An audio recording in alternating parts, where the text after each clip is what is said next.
आप देख रहे हैं यंग बाइट्स। मैं हूं आपके साथ पूजा ठाकुर। आज के हमारे वुमेन एम्पावरमेंट के प्रोग्राम में मैं आपकी मुलाकात करवाने जा रही हूं पूजा ठाकुर से, जो कि डिस्ट्रिक्ट डेवलपमेंट काउंसिल के चेयरपर्सन हैं और आपको बता दें कि ये दक्षिण मड़वा के रहने वाले हैं और ग्रामीण क्षेत्र में रहकर भी खुद को किस तरह से ये आगे लेकर आए हैं। आज इनकी कहानी इन्हीं की ज़ुबानी जानेंगे। सबसे पहले पूजा जी, आपका बहुत बहुत स्वागत है। Thank you. पूजा जी, बात की जाए आपकी अब तक के सफ़र की, तो किस तरह से आपने शुरुआत की? क्योंकि जहाँ तक हमें जानकारी है, दूर दूर तक सोशल एक्टिविटीज़ की तरफ या इस तरह की एक्टिविटीज़ तरफ आपका बिल्कुल भी रुझान नहीं था या इतना ध्यान नहीं था कि इस तरह का काम मैं कर पाऊँगी। हालांकि आपको बता दें कि एक चाहत ज़रूर थी इनके अंदर कि जब ये अपने एरिया की प्रॉब्लम्स देखते थे तो इन्हें लगता था कि इसमें थोड़ा सा मोल्डअप होना चाहिए, थोड़ा सा जो है बदलाव आना चाहिए। आज इनके पास पावर है उस बदलाव को लाने में। तो उस बदलाव तक का सफ़र कैसे रहा?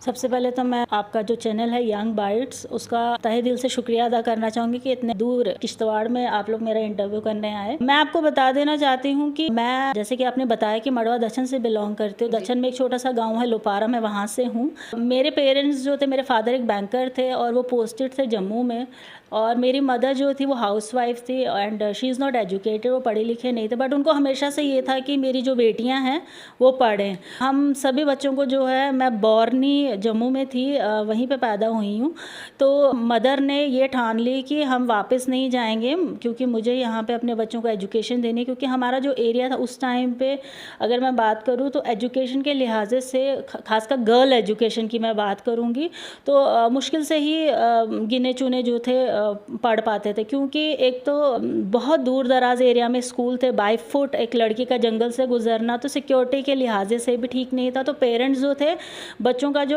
पढ़ाई थे बंद ही कर देते थे, मोस्टली लड़कियों का, कि नहीं बस अब कैसे जाएंगी, सिक्योरिटी रीजंस की वजह से भी।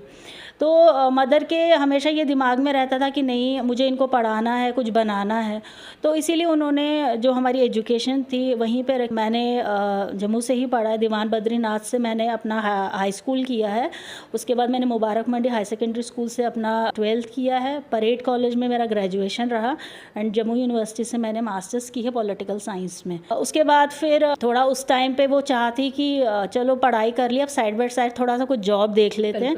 तो ऐसे ही एक जगह इंटरव्यू किया and by the grace of God और माँ बाप की शायद आशीर्वाद से मेरे को ICICI बैंक में एज ए फाइनेंशियल कंसल्टेंट का जॉब मिल गया।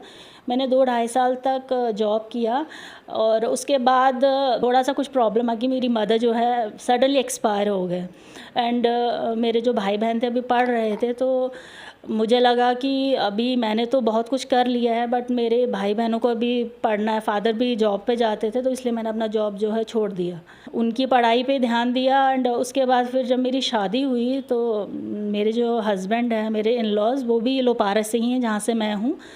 तो जब मैं वहाँ गई मैंने देखा पैदल कई किलोमीटर्स चलना, जो कि पहले से ही था। मतलब सफ़र आपका जम्मू से ही शुरू हुआ था स्टडीज़, क्योंकि गांव में किस तरह का माहौल है, किस तरह की डेवलपमेंट है या क्या कमियां वहाँ पर है, उससे आप अवेयर नहीं थे? नहीं, इतनी ज़्यादा अवेयर नहीं थे क्योंकि हम मोस्टली वेकेशंस पे ही जाते थे और बहुत छोटे छोटे थे तब।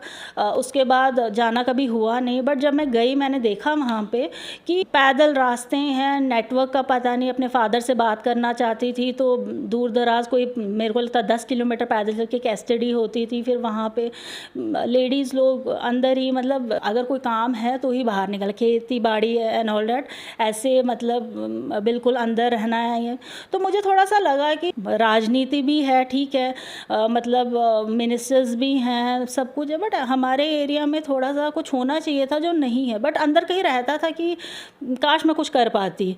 तो बट ये नहीं था कभी दिमाग में कि इस फील्ड में जाके मैं करूँगी या कुछ, वैसा कुछ नहीं। बस हाँ, अपनी जगह में सोचती थी। शुरुआत कैसे की आपने, फाइनली स्टेप कैसे रखा? एक्चुअली मेरा कोई किसी तरह का भी कोई, वो कहते हैं ना कि बिल्कुल प्लान था कि मुझे जाना है या मुझे, वैसा कुछ नहीं था। मैं हाउसवाइफ थी। अचानक से मुझे कहा गया कि यहाँ पे जो DDC इलेक्शंस होने हैं ये वुमेन रिज़र्व हो गया है। एंड जितना हमारा गांव के लोग थे, जितने हमारे बड़े बुजुर्ग थे, तो उन्होंने सबने कहा कि हम जो हैं इसको यहाँ से इलेक्शन के लिए खड़ा करेंगे। पता था आप एजुकेटेड है, एक उम्मीद जागी कि अब कुछ बदलाव आ सकता है। ये तो बिल्कुल है, क्योंकि मेरे जो हस्बैंड हैं वो पॉलिटिक्स में ही रहे काफ़ी देर से, वो सरपंच भी हैं उस एरिया के। तो सबने ये कहा कि ये पढ़ी लिखी है शायद, तो इसको हम चांस देंगे, और लोगों ने भी वोट दे के जो है मुझे वहाँ से जिताया। मेरा एक ही मकसद था कि कम से कम जो अपने एरियाज़ है, खासकर जो बच्चियाँ हमारी हैं, जो लेडीज़ हमारी हैं, जिस तरह मैं बाहर जाके बात कर पा रही हूँ, क्योंकि ये शायद मेरी एजुकेशन ही है। मेरे पेरेंट्स ने जो एफ़र्ट्स किए हैं, तो वही एफ़र्ट्स हैं कि मैं आज आपसे कॉन्फिडेंटली बात कर रही हूँ, या मैं कहीं मीटिंग में जाती हूँ या कहीं पे भी जाती हूँ तो मैं बात कर सकती हूँ। और इसका मेन रीज़न ये है कि मैं एजुकेटेड हूँ। गलतियाँ सबसे होती हैं, मुझसे भी होंगी, क्योंकि no one is perfect in this world. But कहते हैं ना कि इंसान तो गलतियों का पुतला होता है, तो गलतियाँ भी हो सकती हैं, बट ये है कि मैं बोलती हूँ, और मुझे जहाँ लगता है कि गलत हो रहा है मैं उसको सही करने की पूरी कोशिश करती हूँ। किस तरह का बदलाव जो है आपने उस समय सोचा था लाना है, और किस हद तक आप कामयाबी आपने हासिल की? देखिए, मैं जब अपने एरिया की बात करूं तो पहले का जो टाइम था और उसमें ज़मीन आसमान का अंतर है। हमारे लोग जो हैं, हमारे पेरेंट्स जो हैं, वो अवेयर हो गए हैं, वो अब अपने बेटों के साथ साथ अपनी बेटियों को भी पढ़ा रहे। पहले तो गिने चुने ग्रेजुएट्स होते थे या पीजीज़ हो, बट अब हमारे एरिया में इतनी एजुकेशन है कि पीएचडीज़ करके लड़कियां हैं, मतलब एमबीबीएस डॉक्टर्स हैं, केएस हैं। बहुत फ़ख्र होता है मुझे ये जानते हो कि हमारे एरियाज़ में भी बहुत बड़े बड़े ऑफिसर्स निकल के आए हैं। तो ये सिर्फ उन्हीं माँ बाप की देन है जिन्होंने अपना जो माइंड सेटअप है वो चेंज किया कि नहीं, हमें पढ़ना है। और एक चीज़ के लिए अब मैं ज़्यादा फ़ाइट कर रही हूँ कि जो हमारा एरिया है, बहुत सारे लोग हैं जो फाइनेंशियली स्ट्रांग है, वो अपनी बच्चियों को पढ़ा सकते हैं, वो किश्तवाड़ ले आते हैं, जम्मू ले आते हैं, पढ़ाते हैं। बट बहुत सारी ऐसा तबका है जो फाइनेंशियली स्ट्रांग नहीं है, वो अपनी बेटियों को नहीं पढ़ा है, 12th के बाद स्टॉप कर देते हैं कि नहीं पढ़ा सकते हैं, कहाँ बिठाएंगे आपको अकेले। तो डिग्री कॉलेज का होना दक्षिण के लिए एक बहुत ज़्यादा ज़रूरी है, ताकि जो हमारी लड़कियां हैं, खासकर बेटे तो हैं ही, बट जो बेटियां जो पढ़ना चाहती हैं बट सिर्फ इस वजह से नहीं पढ़ पाते हैं कि हमें कॉलेज नहीं है, तो मैं इसके लिए जद्दोजहद कर रही हूँ कि किसी भी तरह हमें जो है डिग्री कॉलेज दक्षिण में मिल जाए, खासकर उन लड़कियों के लिए जो पढ़ना चाहती है बट सोर्स ना होने के कारण उनको अपनी पढ़ाई मजबूरी में छोड़नी पड़ती है। तो जो एजुकेशन है वो एक ऐसा तबका है जो सोसाइटी को जो है उठाता है। डिस्ट्रिक्ट किश्तवाड़ के अलग अलग विलेजेस में जो है आपके हैं, कई सारे गांव जो है आते हैं यहाँ पर।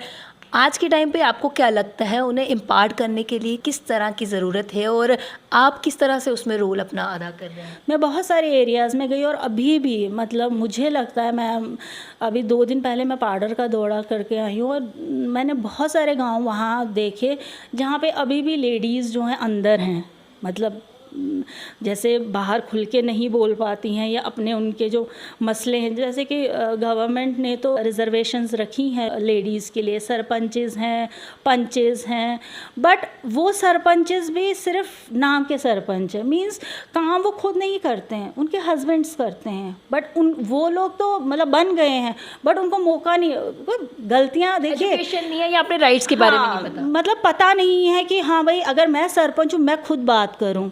मोस्टली मैंने देखा है कि जितनी हमारी लेडीज सरपंचेस हैं वो लोग जीते हुए हैं, वो लोग लोगों ने चुन के उन्हें भेजा, बट वो लोग बात नहीं कर पाते, उनके बिहाफ पे उनके हस्बैंड आ जाते हैं या उनके भाई आ जाते हैं या कोई और रिलेटेड। या ये चीज़ भी आपको लगता है फेस करने को मिल रही है कि जो रिजर्वेशन होती है उसका फ़ायदा उठाकर जो है उनके हस्बैंड या कोई भी, मैं कहूँ कि वो खुद आगे आते हैं, अपनी महिलाओं को जो है आगे आने का इतना मौका नहीं मिल पाता, अपनी जो फीलिंग्स हैं या अपना जो उनकी थॉट्स है वो एक्सप्रेस नहीं कर पाते। नहीं, एक्चुअली क्या है उसमें भी मैं आपको एक चीज़ बताना चाहूँगी, हम लोग जिन एरिया से बिलोंग करते हैं वहाँ पे लेडीज़ों को कितनी आज़ादी नहीं है बोलने की, और शायद मुझे लगता है ये भी एक पॉइंट है जिसकी वजह से जो औरत है वो सहमी हुई है। पर मुझे लगता है कि जो उनके हस्बैंड्स हैं या जो भी उनके क्लोज रिलेशन में, उनको उन्हें बोलना चाहिए कि आप बोलिए, क्योंकि देखिए अगर वो एक बार गलत होंगी, 2 बार गलत हो सकती है, बट थर्ड टाइम वो खुद ब खुद ऑटोमेटिकली जो है बोलना स्टार्ट कर देंगी।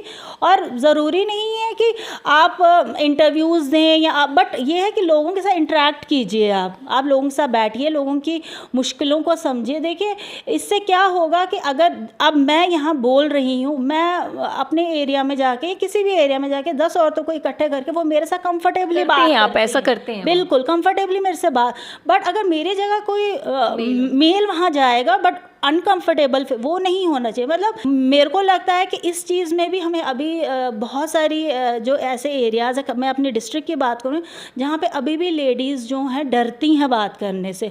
और मैंने हमेशा कहा है कि देखिए डरने का टाइम जो है वो चला गया है। अब देखो हर फील्ड में लड़की है, चाहे वो कोई भी फील्ड हो, तो बोलना जो है बहुत ज़रूरी है। तो जितना वो बोलेंगी उससे उनका भी कॉन्फिडेंस बढ़ेगा और आगे चल के जो है सोसाइटी को भी फिर एक बूस्ट मिलेगा कि नहीं, अगर ये बोल रही है तो मुझे बोलने में क्या है। महिलाओं को उनके राइट से अवेयर करवाने के लिए, उसकी अवेयरनेस के लिए आपको क्या लगता है क्या कदम उठाए जाने चाहिए आपके द्वारा भी और गवर्नमेंट के द्वारा भी?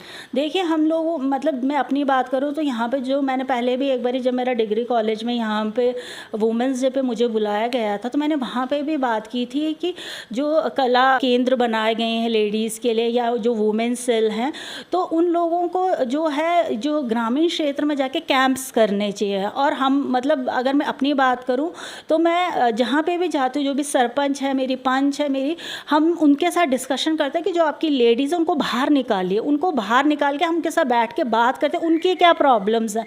देखिए मोस्टली मैंने जैसे आपसे कहा कि यहाँ पे जो लेडीज़ हैं, मैं दूर दराज एरियाज़ की बात करूँ, मैं सिटीज़ की बात नहीं करूँ, क्योंकि सिटीज़ में तो इस वक्त जो है लेडी जॉब्स करे, डीसी ऑफिस में हैं, टीचर्स हैं, लेक्चरर्स हैं, प्रोफेसर अलग अलग। बट जो लेडीज़ पढ़ी लिखी नहीं है या जो पढ़ी भी हैं 10th है 12th, बट अपने घर के अंदर, उनको भी बाहर निकल के जो है आना चाहिए। और इसके लिए जो है हम जितने भी यहाँ पे जो वुमेंस के जो भी अदारे हैं उनको लेके कहते हैं कि आप कैंप्स कीजिए, हम भी आपके साथ आएंगे, हम भी लोगों को अवेयर करेंगे कि जो लेडीज़ है अपने हक के लिए बोले। उसके ऊपर जो बहुत सारी ऐसी लेडीज़ है जिनको बहुत सारा उत्पीड़न सहना पड़ता, घर के अंदर या हो या बाहर हो, तो वो जब भी बोलेगी तभी पता चलेगा, उस पर फिर कदम उठाए जाएंगे। क्या एक मैसेज आपकी तरफ से रहेगा वुमेन एम्पावरमेंट के प्रोग्राम में सभी के लिए? मैं तो इतना ही कहूँगी कि अपनी शक्तियों को जो है आप समझिए। ऐसा नहीं है कि जैसे कि मुझे बहुत सारे लोगों ने कहा कि तू कर पाएगी क्या, तो करने का जज्बा जो है सब में होता है, बस उसको बाहर निकालने की ज़रूरत है और वो मौका मिलना चाहिए। तो जब भी किसी भी औरत को ये मौका मिले तो प्लीज़ आप आइए और उस मौके का फ़ायदा उठाएं। और मुझे लगता है ये शायद ऊपर वाले की भी देन थी कि मैं यहाँ पे इस कुर्सी पे बैठी हूँ और बहुत सारी चीज़ों में मैं बदलाव चाहती हूँ। जैसे कि आपने कहा कि आपके पास पावर्स हैं, बट जहाँ पे जो है अभी हमारी पावर्स को रिस्ट्रिक्ट किया जा रहा है, मतलब जो हम लोग चाहते हैं, जिस हिसाब का काम हम चाहते हैं वो नहीं हो रहा है। शुरुआत तो हो चुकी है। बिल्कुल शुरुआत। देखिए मैं 21 डेज तक प्रोटेस्ट पे मैं बैठी हूँ, -5 डिग्री का टेम्परेचर था और 21 दिनों में अकेली वुमेन डंगडुरु पावर प्रोजेक्ट में बैठे। एंड दैट इज़ द एक हिस्ट्री है किश्तवाड़ डिस्ट्रिक्ट की कि पहली कोई लेडी जो है वो प्रोटेस्ट में बैठे।